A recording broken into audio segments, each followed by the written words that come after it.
I'm back with another bonus episode. A listener asked a juicy question, and I'm here to share my answer.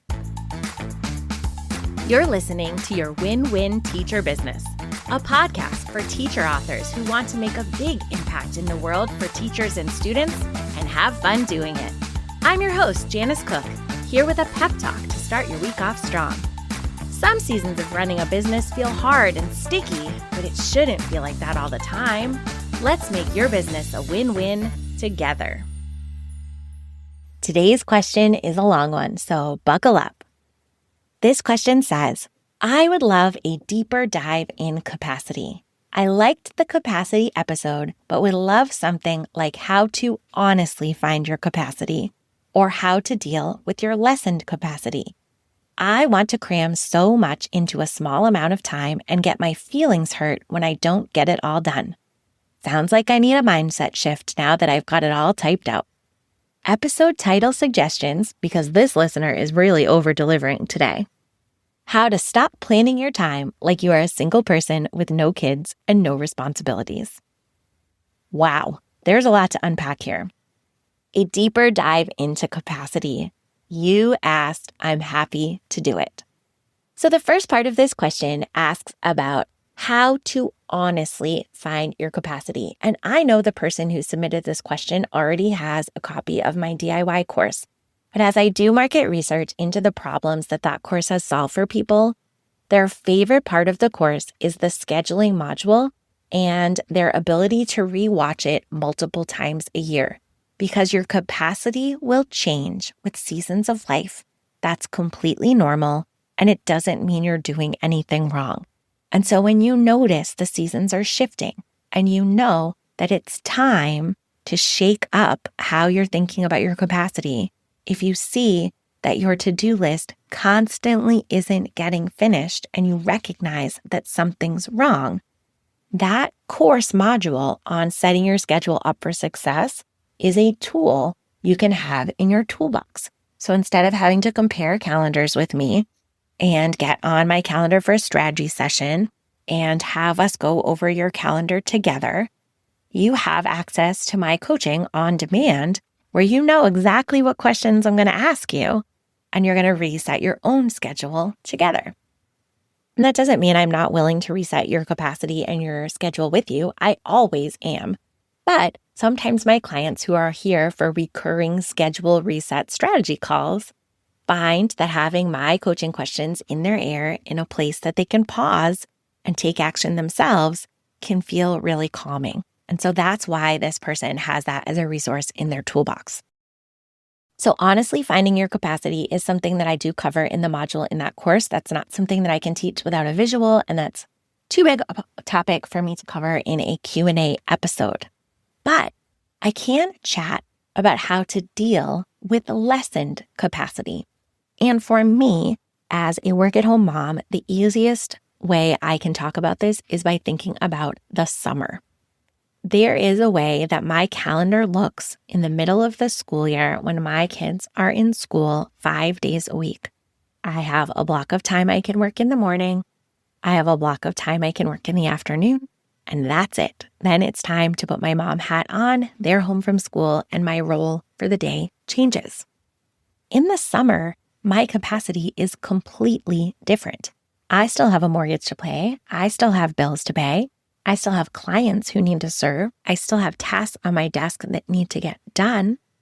But I do not have a full school day of childcare to work with. I have lessened capacity. Some weeks in the summer, my kids might be at a camp. Other weeks in the summer, we might be all together as a family, either traveling or closer to home. And so my capacity every single day of the summer is unique. And even on days where my kids might be in, quote, full day childcare, say at a camp, there is still an awful lot of driving that has to be done in the summer to get people here, there, and everywhere. And one of the trickiest things about summer capacity as a mom is that every single day is a back to the drawing board situation where we need different supplies and a different itinerary and different people to be in touch with, and we're looking up directions and researching how to get places and what we need and what the rules are and what the hours are. And there's a lot more admin planning that has to be allotted into the plan when we deal with capacity. So in those seasons of lesson to capacity, it's more important than ever to know what your top priority is right now. I also have to notice there are certain types of things that I will not put on my calendar in the summer. I really limit things that are time-bound in the summer, so you won't see a lot of guest conversations on my calendar, Zoom appointments. You won't see a lot of strategy calls. You're very unlikely to see a VIP week because I don't have the capacity to do that type of deep diving, undivided attention task in the summer when my kids are home. My primary role in that season has shifted. It's not good. It's not bad. It's just what it is. And so I need to set the tasks up on my calendar in a way that are honest with the capacity that I actually have to work with. I also work with a lot of clients who are moving, and we talk about the types of tasks you can do in a coffee shop or in a library or in the car when you're playing passenger princess, and the types of tasks that you really just won't be able to do until things stabilize a little bit in your new space.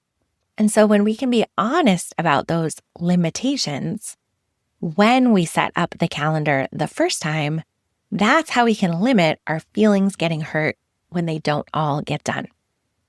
And so going back to this person's question, they said, I want to cram so much into a small amount of time. So do I. I always plan my day as if I am at my superhuman, most productive level that I ever have operated in. And the reality is that we don't get to have a 5-star day 7 days a week, 365 days a year. So if we always plan the day hoping that superhero version of ourselves is going to be the one that walks into the office, we are setting ourselves up for disappointment when an average version of ourselves shows up or a B+ version of ourselves enters the office. Because we're human, and it's not going to be a 10 out of 10 mindset, energy level, focus, etc. every single day. And I also say the same grace goes to all the digital tools that we touch throughout our day. There are going to be days where our computer acts up. There are going to be days where tech tools that normally move smooth sailing with us go down for maintenance or have tech issues. And we have to plan in margin so that we're setting up our day in a way that it has a chance at succeeding.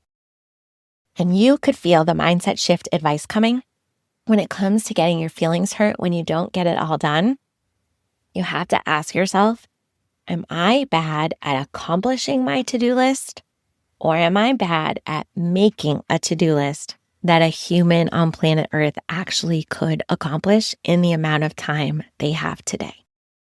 Because when I really explored the world of project management and productivity, I realized that I am extremely focused and efficient and very good at crushing a task list. But the area of growth for me was making a schedule that actually matched the amount of time I had to work in a day.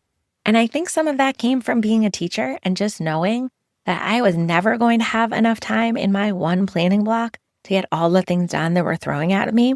I think there's a lot of trauma and a lot of healing that comes in a teacher business coming out of that role where we didn't have any control over our time and we kind of weren't set up for success.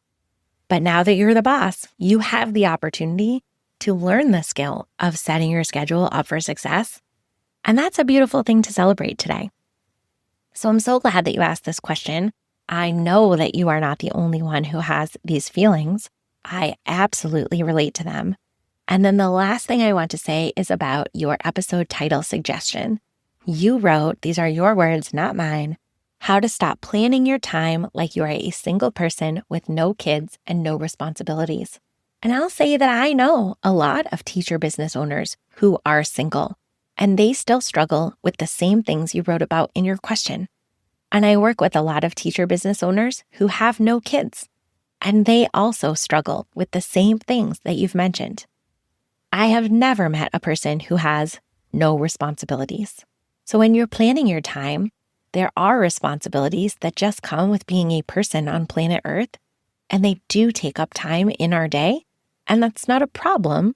It's just something we have to get real about and acknowledge. But everyone has responsibilities. Our seasons of life are different, and we certainly shouldn't compare how much we're getting done in a day to someone who has a different setup in their day and in the season of life. But you have responsibilities.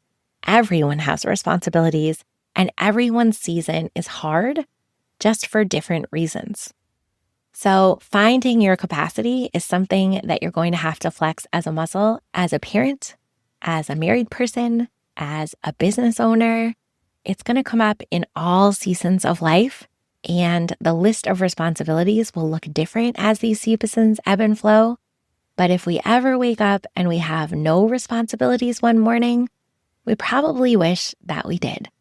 And you've heard me chat on this show before about my grandmother, who I love dearly and is one of the closest humans I've had in my life.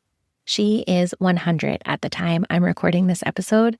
And when I visit her in her nursing home, she talks about how she wishes she had responsibilities on her calendar again. She wishes she had someone to babysit or some sort of a task to do that was useful to help make the world go round. She used to knit clothes for people who needed to stay warm, and she wishes that she still had the cognitive ability and the motor skills to do that because it felt like she was making a difference. She wished people were calling and asking for a ride to drive somewhere because it made her feel useful as the world went around.